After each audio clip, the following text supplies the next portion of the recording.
Gugulong na sa Lunes ang confirmation of charges hearing ni dating Pangulong Rodrigo Duterte sa ICC.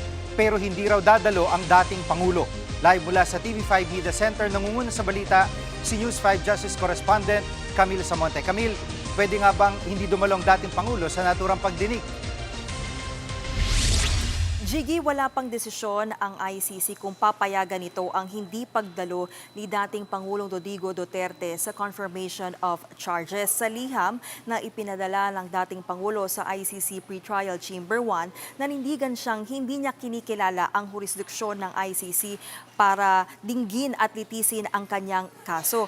Dagdag pa niya, kinidnap umano siya sa pangunguna ni Pangulong Bongbong Marcos na gumamit pa raw ng chartered plane para dalhin siya sa The Hague.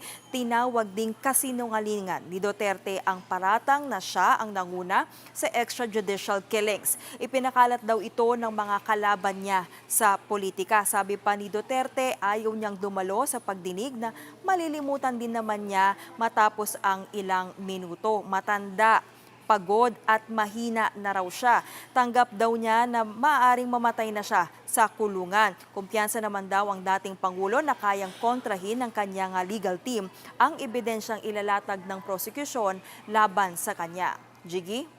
At Camille, dumaluman o hindi ang dating Pangulo, ano ang magiging takbo nitong confirmation of charges hearing?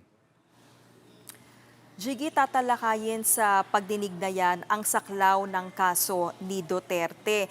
Papakinggan din ang argumento ng defense, ng prosecution at legal representatives ng mga biktima. Maaari ring magharap ng mga testigo ang alimang partido para patunayan ang mga alegasyon. Layo ng pagdinig na ito na alamin kung may sapat bang ebidensya na magpapatunay na ginawa nga ba talaga ni Duterte ang kasong crimes against humanity at kung dapat nga ba itong matuloy sa paglilitis. Jiggy, kung mapapansin mo ay magkaiba ito sa judicial process na nakasanayan natin dito sa Pilipinas. Dito kasi sa ating bansa ay nagsasagawa muna ng preliminary investigation para matukoy kung may sapat bang basihan o ebidensya para litisin ang inirereklamo at saka lamang maglalabas ng warrant of arrest. Pero sa ICC, nauuna ang pagpapaaresto at saka titingbangin ng korte kung may sapat na basihan para ipagpatuloy ang paglilitis.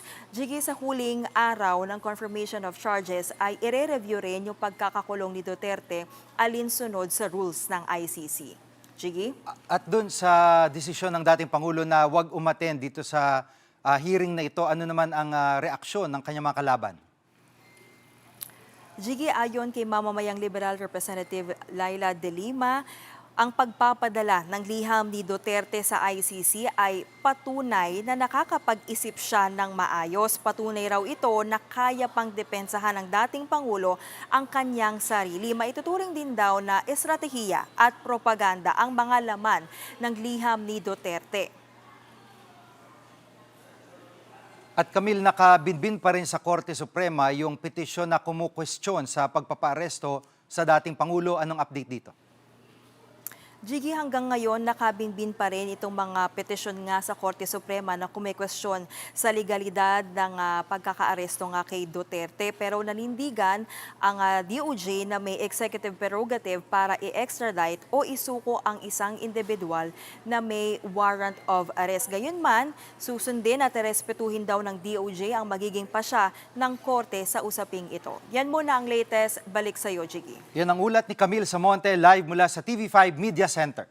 Mga kapatid, Jiggy Manikad po. Pagdating sa mahalagang balita sa loob at labas ng bansa, dapat una sa lahat, mag-follow at mag-subscribe na sa social media pages ng News 5.